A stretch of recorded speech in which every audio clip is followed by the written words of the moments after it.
দেখো, আমি আজকে যে কারণে এই ভিডিওটা করছি সেটা হচ্ছে যে ক্লাস 11-এ তোমরা যারা পড়ো তারা অলরেডি হয়তো জেনেছো যে আমাদের পশ্চিমবঙ্গ সরকার এই প্যান্ডেমিক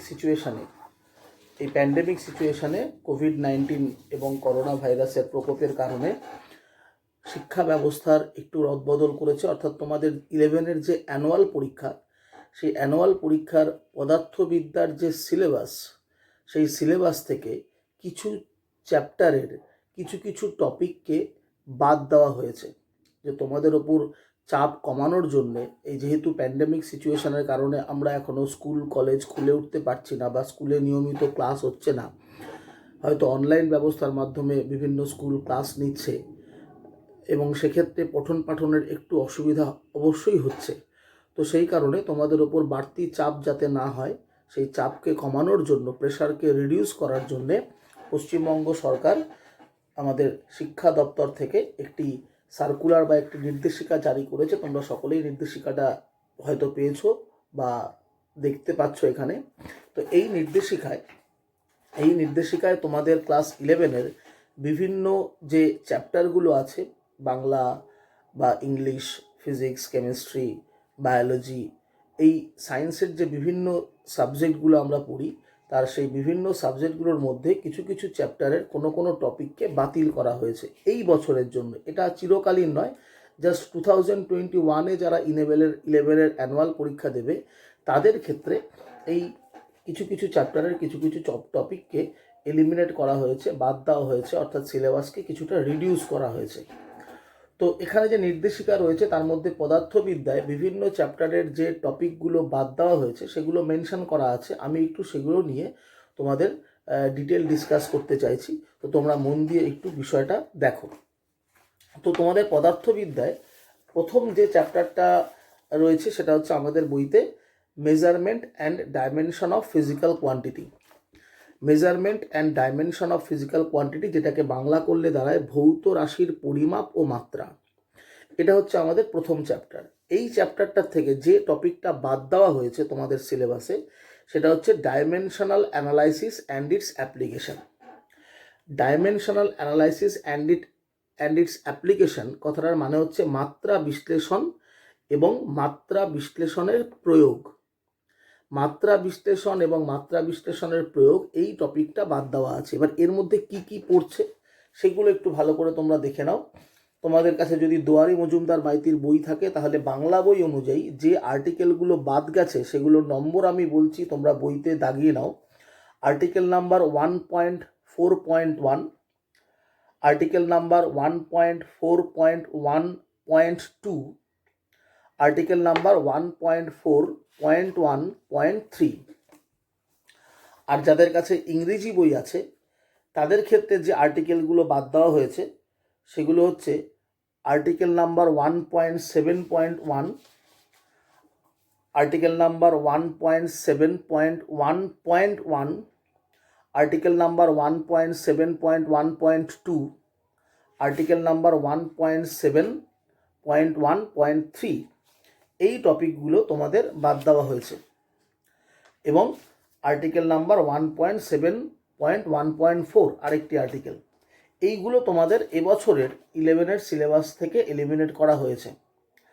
তো এবার এই টপিকগুলো কি কি দেখো। অ্যাপ্লিকেশন অফ ডাইমেনশন অ্যানালাইসিসের মধ্যে যে টপিকগুলো পড়ে সেইগুলো আমি উল্লেখ করি। সেটা হচ্ছে হোয়াট ইজ ডাইমেনশন অ্যানালাইসিস, মাত্রা বিশ্লেষণ বলতে তুমি কি বোঝো। নেক্সট, অ্যাপ্লিকেশন অফ ডাইমেনশনাল ফর্মুলার মধ্যে পড়ে dimensional correctness of an equation, যে কোনো একটি গাণিতিক সমীকরণ মাত্রাগতভাবে নির্ভুল কিনা তা যাচাই করা। Dimensional correctness of an equation, কোনো একটি সমীকরণ মাত্রাগতভাবে নির্ভুল কিনা সেটা যাচাই করা, এই একটা টপিক থাকে। এটা আমাদের এলিমিনেট করা হয়েছে। নেক্সট এলিমিনেট করা হয়েছে the principal of dimensional homogeneity. মাত্রা বিশ্লেষণের ডাইমেনশনাল হোমোজেনিটি বলে একটা দেখবে আমাদের থিওরি আমরা পড়েছিলাম, প্রিন্সিপাল অফ ডাইমেনশনাল হোমোজেনিটি। সেই প্রিন্সিপালটা আমাদের এখানে এখন আর 11-এর অ্যানুয়াল পরীক্ষায় থাকছে না। Next, conversion conversion between units system, অর্থাৎ কোনো ভৌত রাশির মান একটি একক পদ্ধতি থেকে অন্য পদ্ধতিতে রূপান্তর, কোনো ভৌত রাশির মান একটি একক পদ্ধতি থেকে অন্য পদ্ধতিতে রূপান্তর, এই টপিকটিও বাদ গেছে, যেটাকে ইংরেজি করলে হয় কনভার্সন বিটুইন ইউনিট সিস্টেম। তারপর যেটা এলিমিনেট করা হয়েছে সেটা হচ্ছে relationship among different physical quantities. Relationship among different physical quantities অর্থাৎ বিভিন্ন ভৌত রাশির পারস্পরিক সম্পর্ক নির্ণয়, বিভিন্ন ভৌত রাশির পারস্পরিক সম্পর্ক নির্ণয়। এবং সর্বোপরি যেটা এলিমিনেট করা হয়েছে আমাদের এই প্রথম চ্যাপ্টার থেকে সেটা হচ্ছে মাত্রা বিশ্লেষণের অসম্পূর্ণতা, limitations of dimensional analysis, limitations of dimensional analysis. তাহলে এই যে টপিকগুলো আমি মেনশন করলাম এইগুলো এবছর 11-এর অ্যানুয়াল পরীক্ষায় থাকছে না। তাহলে প্রথম চ্যাপ্টার মেজারমেন্ট এবং ডাইমেনশনাল অ্যানালাইসিস অর্থাৎ ভৌত রাশির পরিমাপ ও মাত্রা, এই চ্যাপ্টার থেকে এই যে টপিকগুলো আমি মেনশন করলাম এগুলো বাদ দেওয়া হয়েছে, আর বাকি যা যা তোমরা পড়েছিলে সেগুলো সবই তোমাদের সিলেবাসে আছে। এবার আসছি আমি পরের চ্যাপ্টার। এর পরবর্তী চ্যাপ্টার যেটা আছে সেটা হচ্ছে কাইনেমেটিক্স। এই কাইনেমেটিক্সের মধ্যে আমাদের যে টপিকটা বাদ গেছে সেটা হচ্ছে, দেখো তোমাদের মেনশন করা আছে যে motion in a plane, motion in a plane, cases of uniform velocity and uniform acceleration, projectile motion, uniform circular motion. অর্থাৎ দেখো তোমাদের বইতে তোমরা যদি যাও দেখো তাহলে motion in a plane, motion in a প্লেনের মধ্যে যেটা আমাদের পড়ে সেটা হচ্ছে প্রাসের গতি। দেখবে আমরা 3 ধরনের প্রাসের গতি পড়েছিলাম। একটা হচ্ছে উলম্ব প্রাসের গতি, এই উলম্ব প্রাসের গতি অর্থাৎ ইকুয়েশন অফ ভার্টিক্যাল মোশন, এটা কিন্তু পরীক্ষায় আছে। উলম্ব প্রাসের গতি এটা কিন্তু পরীক্ষায় আছে, কারণ এটা মোশন ইন এ প্লেনের মধ্যে পড়ে না। উলম্ব প্রাসের গতি অ্যাকচুয়ালি পড়ে হচ্ছে ওয়ান ডাইমেনশনাল মোশনের মধ্যে, একমাত্রিক গতির মধ্যে। ফলে প্রাসের গতির উলম্ব প্রাস, ভার্টিক্যাল প্রজেক্টাইলটা তোমাদের সিলেবাসে আছে। যেগুলো বাদ গেছে সেটা হচ্ছে তির্যক প্রাস, অবলিকিউ প্রজেক্টাইল এবং projectile on incline plane. Oblique projectile, তির্যক প্রাস বা প্রজেক্টাইল অন ইনক্লাইন প্লেন, এই যে টপিকটা এটা বাদ দেওয়া হয়েছে। এবং সঙ্গে বাদ গেছে কি সমবৃত্তীয় গতি বা সার্কুলার মোশন বলে আমরা একটা চ্যাপ্টার পড়েছিলাম, দেখবে সমবৃত্তীয় গতি বা সার্কুলার মোশন, সেই চ্যাপ্টারটা বাদ দেওয়া হয়েছে। তাহলে সমবৃত্তীয় গতি বা circular motion, uniform circular motion বলে একটা আমাদের চ্যাপ্টার আছে, সেই ইউনিফর্ম সার্কুলার মোশন এই চ্যাপ্টারটা, এই জায়গাটা বাদ দেওয়া হয়েছে। ইউনিফর্ম সার্কুলার মোশনের মধ্যে কি কি পড়ে সেটা একটু দেখে নাও। সেটা হচ্ছে তোমার ইউনিফর্ম সার্কুলার মোশনের মধ্যে পড়ে হচ্ছে angular displacement, angular velocity, angular acceleration, তারপরে ভি ইজিক্যাল টু আর ওমেগা রিলেশনটা, তারপরে অ্যাক্সেলারেশন এ ইজিক্যাল টু আর আলফা, আলফা হচ্ছে অ্যাঙ্গুলার অ্যাক্সেলারেশন, এই রিলেশনটা, centripetal force, centrifugal force, centripetal acceleration, এগুলো মেনলি ইউনিফর্ম সার্কুলার মোশনের মধ্যে পড়ে। তো এই টপিক এই জায়গাটাকেও এলিমিনেট করা হয়েছে। তাহলে এই হচ্ছে আমাদের বাদ গেছে কাইনেমেটিক্স পোর্শন থেকে। নেক্সট হচ্ছে লজ অফ মোশন।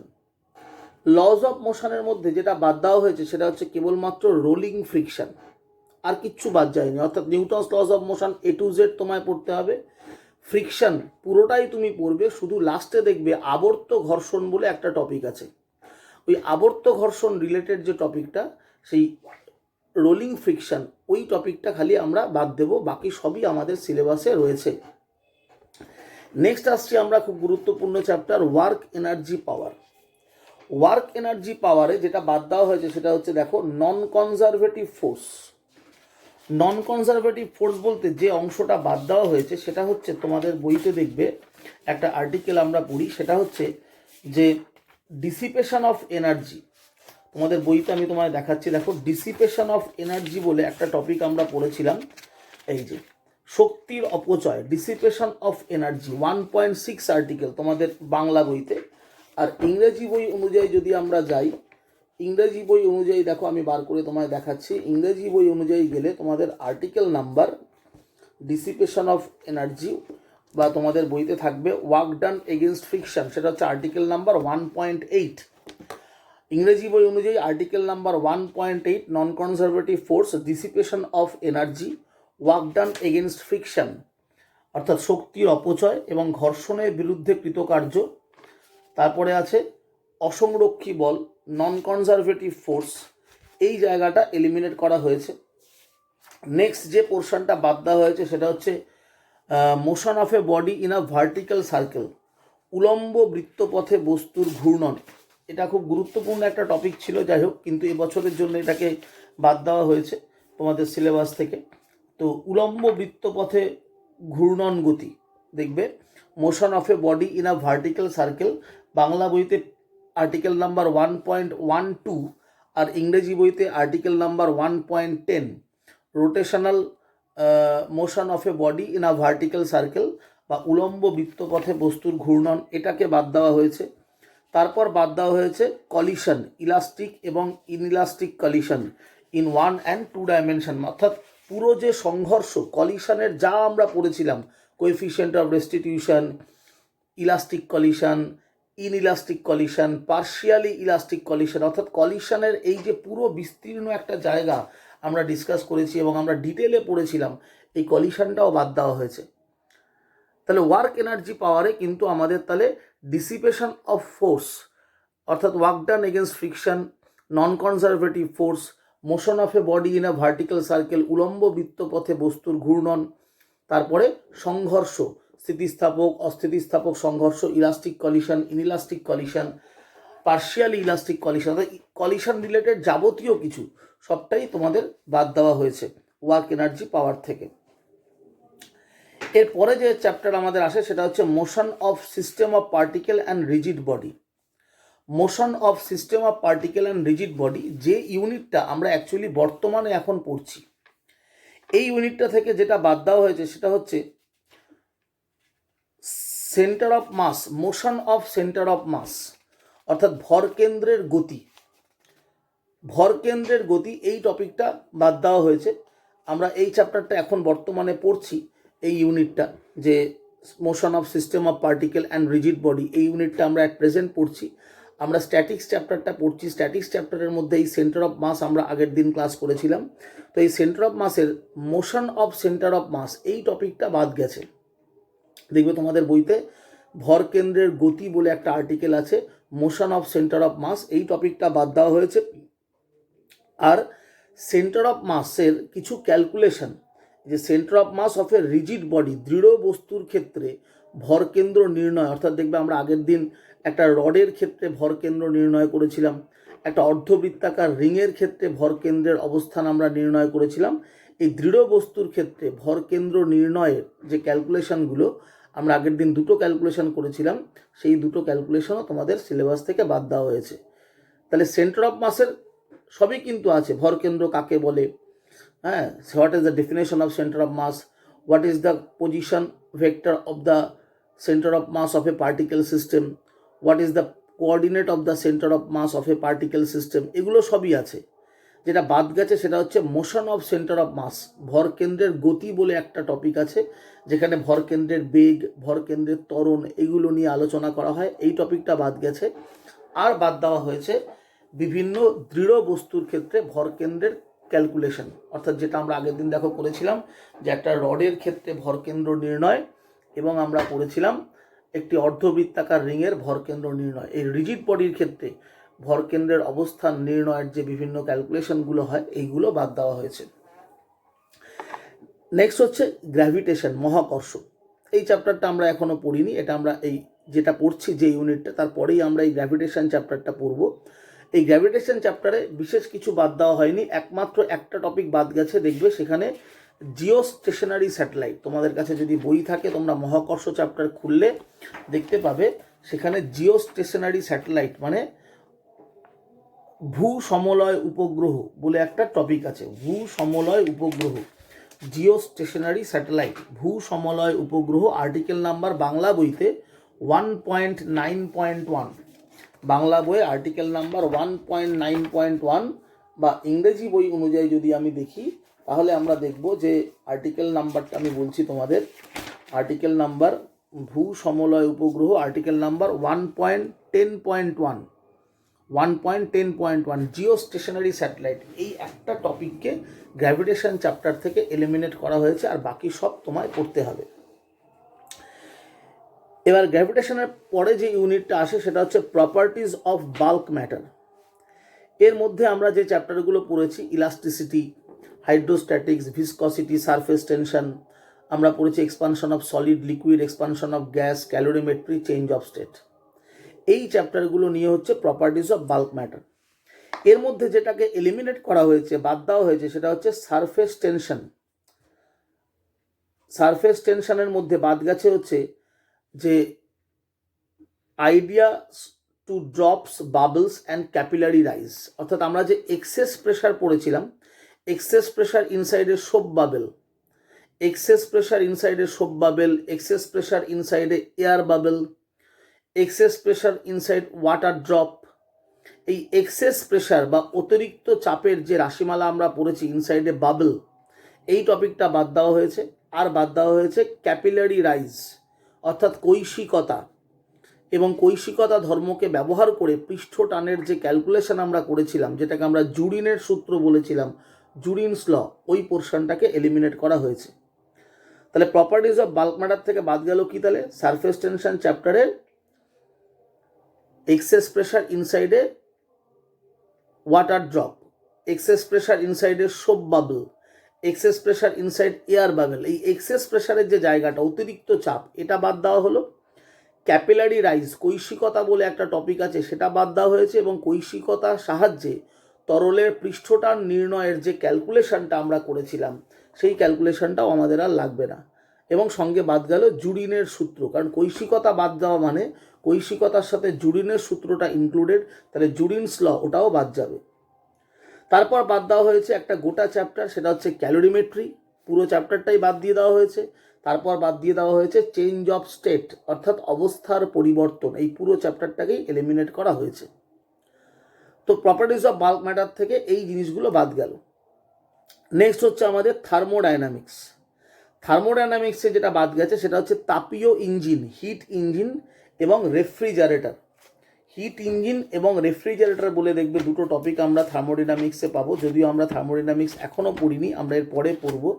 তো এই থার্মোডাইনামিক্সে আমরা হিট ইঞ্জিন এবং রেফ্রিজারেটর বলে দেখবে দুটো জিনিস পাবো, যার মধ্যে কি কি পড়বে আমি তোমাদের দেখাচ্ছি। দেখো, এই যে তাপীয় ইঞ্জিন এবং হিমায়ক, আর্টিকেল নাম্বার 1.11 বাংলা বই, আর্টিকেল নাম্বার 1.11, আর্টিকেল নাম্বার 1.11.1, মানে 1.11, 1.11.1, 1.11.2, 1.11.3 কার্নট ইঞ্জিন বা কার্নো সাইকেল, এই টপিকগুলো বাদ দেওয়া হয়েছে। আমি আবার বলছি, বাংলা বইতে হিট ইঞ্জিন এবং রেফ্রিজারেটর বাদ গেছে, তার মানে আর্টিকেল নাম্বার 1.11, 1.11.1, 1.11.2 এবং সবশেষ 1.11.3, অর্থাৎ কার্নট সাইকেল, এই পর্যন্ত আমাদের বাদ দেওয়া হয়েছে। আমি ইংরেজি বই থেকে আর্টিকেল নাম্বারগুলো যদি দেখে বলি, তাহলে দেখো ইংরেজি বই অনুযায়ী যে আর্টিকেলগুলো আমরা পাবো সেটা হচ্ছে থার্মোডাইনামিক্সের মধ্যে, দেখো থার্মোডাইনামিক্সে আমরা যে আর্টিকেলগুলো বাদ গেছে আমাদের, তোমাদের বলেছে হিট ইঞ্জিন আর রেফ্রিজারেটর বাদ যাবে, তার মানে অর্থাৎ থার্মোডাইনামিক্সে আমাদের বাদ যেটা দিতে হচ্ছে সেটা হচ্ছে আর্টিকেল নাম্বার ইংরেজি বই অনুযায়ী hit engine and refrigerator article number 1.13। তারপরে বাদ যাচ্ছে কি আর্টিকেল নাম্বার 1.14 কার্নট সাইকেল বা কার্নট ইঞ্জিন, এই টপিকগুলো আমাদের বাদ যাবে। আমাদের ইংরেজি বই অনুযায়ী আর্টিকেল নাম্বার 1.13, যেটা হিট ইঞ্জিন অ্যান্ড রেফ্রিজারেটর বলে লেখা আছে, তারপরে যেটা বাদ যাচ্ছে সেটা হচ্ছে 1.14 কার্নট সাইকেল বা কার্নট ইঞ্জিন। এই হিট ইঞ্জিন এবং রেফ্রিজারেটর পার্টটা আমাদের থার্মোডাইনামিক্স থেকে এলিমিনেট করা হয়েছে এবছরের জন্য। তারপর আমাদের এলিমিনেট করা হচ্ছে কাইনেটিক থিওরি অফ গ্যাস। এই কাইনেটিক থিওরি অফ গ্যাস এই চ্যাপ্টারে যেগুলো বাদ গেছে সেটা হচ্ছে degree of freedom. Degree of freedom বাংলায় বলে স্বাধীনতার মাত্রা। ডিগ্রি অফ ফ্রিডম তার বাংলা হচ্ছে স্বাধীনতার মাত্রা, অর্থাৎ আচ্ছা, সবার প্রথমে যেটা বাদ গেছে সেটা হচ্ছে দেখো behaviour of perfect gas and kinetic theory of gas. গ্যাসের গতীয় তত্ত্বের চ্যাপ্টারে যেটা বাদ গেছে সেটা হচ্ছে concept of mean free path. এটা একদম বইয়ের প্রথম দিকে পাবে চ্যাপ্টারটার। তোমরা গ্যাসের গতীয় তত্ত্ব চ্যাপ্টার যদি খোলো তাহলে দেখবে concept of mean free path বলে একটা জায়গা আছে, গড় মুক্ত পথ বা মিন ফ্রি পাথ এবং গড় মুক্ত পথের রাশিমালা নির্ণয়, এই টপিকটা আমাদের এলিমিনেট করা হয়েছে concept of mean free path. তোমাদের বইতে, ইংরেজি বইতেও আমি দেখিয়ে দিচ্ছি, দেখো বাংলা বইতে তোমরা পাবে পেজ নাম্বার 789। পেজ নাম্বার 789-এ দেখবে গড় মুক্ত পথ আর গড় মুক্ত পথের রাশিমালা নির্ণয়, এই দুটো আর্টিকেল বাদ দেওয়া হয়েছে। আর ইংরেজি বইতে আমাদের বলছি আমি, ইংরেজি বইতে আমরা পাচ্ছি হচ্ছে, দেখো ইংরেজি বইতে আমরা পাচ্ছি হচ্ছে পেজ নাম্বার 418 ভলিউম 2-তে। এটা থাকে ভলিউম 2-তে, ভলিউম 2-তে 418 পাতা। দেখো 417 পাতার একদম শেষের দিকে দেখতে পাবে মিন ফ্রি পাথ, আর 418 পাতায় তার ক্যালকুলেশনটা আছে an expression for the mean free path, এটাকে বাদ দেওয়া হয়েছে। নেক্সট বাদ দেওয়া হয়েছে কি, ডিগ্রি অফ ফ্রিডম মানে স্বাধীনতার মাত্রা, ডিগ্রি অফ ফ্রিডম বাদ দেওয়া হয়েছে। এবং বাদ দেওয়া হয়েছে ল অফ ইকুইপার্টিশন অফ এনার্জি। তাহলে এবার দেখো ডিগ্রি অফ ফ্রিডম কোথায় আছে, দেখো ডিগ্রি অফ ফ্রিডম পাবে হচ্ছে তোমরা তোমাদের বাংলা বইতে আর্টিকেল নাম্বার 1.9 স্বাধীনতার মাত্রা বা স্বতন্ত্র সংখ্যা, degree of freedom article number 1.9 Bangla বই।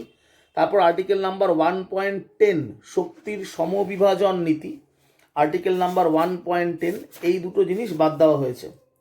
আর্টিকেল নাম্বার 1.10, আর্টিকেল নাম্বার 1.9 তোমাদের এই বাংলা বইতে। আর ইংরেজি বই অনুযায়ী যদি আমরা যাই তাহলে টপিকগুলো আছে হচ্ছে, দেখো article number 1.9 degree of freedom আছে ইংরেজি বইতে আর্টিকেল নাম্বার 1.9-এ, আর আর্টিকেল নাম্বার 1.10-এ আছে হচ্ছে প্রিন্সিপাল অফ ইকুইপার্টিশন অফ এনার্জি। এই টপিকগুলো আমাদের কাইনেটিক থিওরি অফ গ্যাস থেকে বাদ যাবে। তাহলে mean free path, calculation of mean free path, equipartition of energy, degree of freedom, এই জিনিসগুলো কাইনেটিক থিওরি অফ গ্যাস থেকে বাদ দেওয়া হয়েছে। বাকি সব টপিক তোমায় পড়তে হবে। এবার সর্বশেষ যে ইউনিট আছে আমাদের সেটা হচ্ছে অসিলেশন অ্যান্ড ওয়েভস। অসিলেশন ওয়েভসের মধ্যে আমাদের 3-4টে চ্যাপ্টার পড়তে হয়। যেমন প্রথমেই পড়তে হয় সরল দোল গতি, তারপর থাকে কম্পন ভাইব্রেশন, তারপর থাকে ওয়েভ, তারপর থাকে সুপারপজিশন অফ ওয়েভ, তারপর থাকে ডপলার এফেক্ট। 5টা চ্যাপ্টার। এই 5টা চ্যাপ্টারের মধ্যে তোমাদের সেকেন্ড চ্যাপ্টারটা দেখবে তোমাদের বইতে কম্পন বলে একটা চ্যাপ্টার আছে, কম্পনের প্রকৃতি, চ্যাপ্টার 2।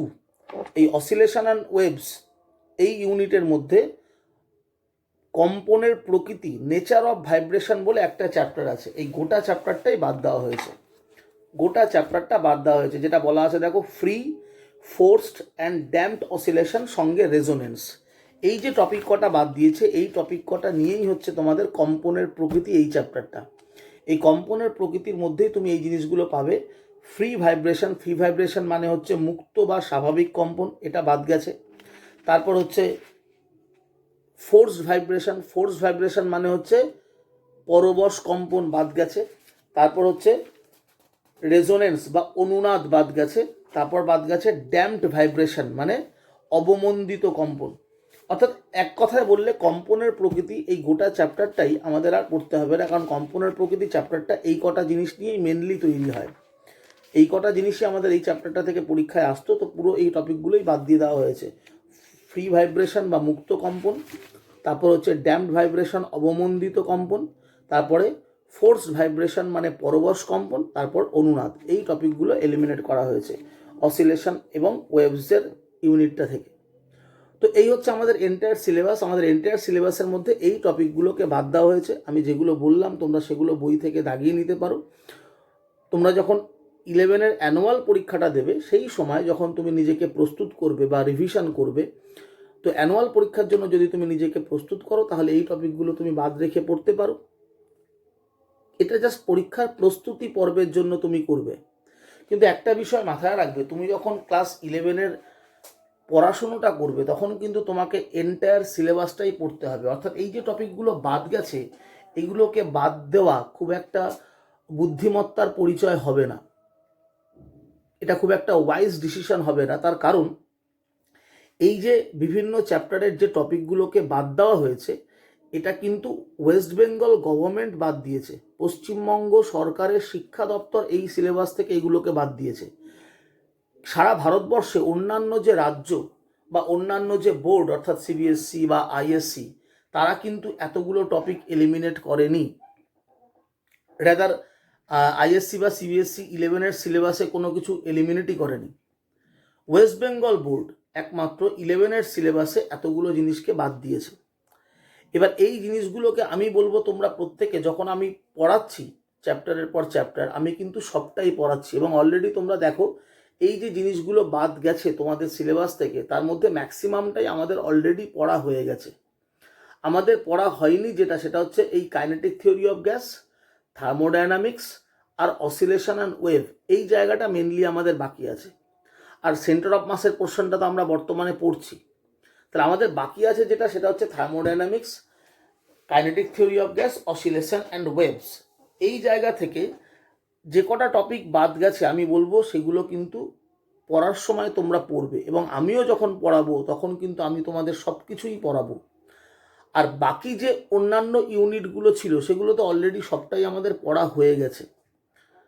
ফলে তোমরা যখন বাড়িতে চ্যাপ্টারগুলোকে রিভিশন করবে, আমি বলবো তোমরা কিন্তু পুরো বইটাকেই ভালো করে রিভিশন করো। কারণ এই যে টপিকগুলো বাদ দেওয়া হয়েছে বিভিন্ন চ্যাপ্টার থেকে, সেটা কিন্তু শুধুমাত্র এই বছরের জন্যে, পরের বছর এগুলো আর বাদ যাবে না। বা আমাদের ভারতবর্ষের অন্যান্য যে বোর্ড সিবিএসসি বা আইএসসি, তারা কিন্তু এই টপিকগুলো বা এইভাবে সিলেবাসকে রিডিউস করেনি ক্লাস 11-এর ক্ষেত্রে। ফলে তোমরা যখন কম্পিটিটিভ পরীক্ষা দেবে ভবিষ্যতে বা কোনো চাকরির পরীক্ষা দিতে যাবে, সেখানে কিন্তু তোমার 2020-21 সালে তোমার উচ্চ মাধ্যমিকের সিলেবাসে ক্লাস 11-এ কোন কোন চ্যাপ্টারের কোন টপিক বাদ দেওয়া ছিল এটা নিয়ে কিন্তু কেউ ভাববে না। তারা যখন কোনো পরীক্ষা নেবে, অর্থাৎ জয়েন্ট এন্ট্রান্স বোর্ড, জেই মেন বা নিট, এই যে পরীক্ষাগুলো হবে, বা অন্যান্য যে কোনো 10+2 ম্যানারে যে অল ইন্ডিয়া পরীক্ষাগুলো হয়, সেটা নার্সিংয়ের জন্য হতে পারে, সেটা জেই মেন হতে পারে, জেই অ্যাডভান্স হতে পারে, নিট হতে পারে, যে কোনো কম্পিটিটিভ পরীক্ষার ক্ষেত্রে কিন্তু এন্টায়ার সিলেবাসটা নিয়ে পরীক্ষা হবে। সেখানে তোমার ওয়েস্ট বেঙ্গল বোর্ড কোন টপিকগুলোকে বাদ দিয়েছে কোন কোন চ্যাপ্টারের ক্ষেত্রে, সেটা নিয়ে ভারতবর্ষের বিভিন্ন বোর্ডের বা বিভিন্ন কম্পিটিটিভ পরীক্ষা যারা অর্গানাইজ করে সেই সব সংস্থার কোনো মাথা ব্যথা থাকবে না। ফলে তুমি যদি বিভিন্ন কম্পিটিটিভ পরীক্ষায় অর্থাৎ নিট বা জেই মেনে কম্পিট করতে চাও এবং সাকসেসফুল হতে চাও, তাহলে কিন্তু তোমাকে পুরো বইটাই ভীষণ ভালো করে পড়তে হবে, এবং সমস্ত কিছু যা যা আছে আমাদের বইতে বা বইয়ের বাইরেও, অর্থাৎ যে আমাদের সিলেবাসটা অ্যাকচুয়ালি ছিল সেই পুরো সিলেবাসটা ধরেই তোমাকে পড়তে হবে। কোন টপিকগুলো রিডিউস করা হলো 2021 সালে 11-এর অ্যানুয়াল পরীক্ষার জন্যে, সেইগুলোকে বাদ দিয়ে পড়লে হবে না। এবং আমিও যখন তোমাদের পড়াচ্ছি, আমি কিন্তু পুরো এন্টায়ার সিলেবাসটাই তোমাদের পড়াবো। অলরেডি আমি সেগুলো পড়িয়েছি, আর যে কটা চ্যাপ্টার আমার বাকি আছে আমি কিন্তু সেখানে পুরো এন্টায়ার সিলেবাসটাই পড়াবো। আমিও তোমাদের বারবার বলবো তোমরা পুরো সিলেবাসের সমস্ত কিছু ভালো করে পড়ো এবং ভালো করে বুঝে নাও। তবে হ্যাঁ, তুমি যখন 11-এর অ্যানুয়াল পরীক্ষাটা দিতে যাবে, তার আগের মুহূর্তে যখন তুমি বইটাকে রিভিশন করবে, সেক্ষেত্রে তুমি এই যে টপিকগুলো আমি মেনশন করলাম তোমাকে, যেগুলো তোমাদের সিলেবাস থেকে বাদ দেওয়া হয়েছে, জাস্ট পরীক্ষা দিতে যাওয়ার আগের মুহূর্তে বা আগের দুদিন যখন তুমি রিভিশন করছো, তখন সেই টপিকগুলোকে তুমি বাদ দিয়ে রিভিশন করো, তাতে কোনো অসুবিধা নেই। কারণ 11-এর অ্যানুয়াল পরীক্ষায় এই টপিকগুলো থেকে কোশ্চেন আসবে না।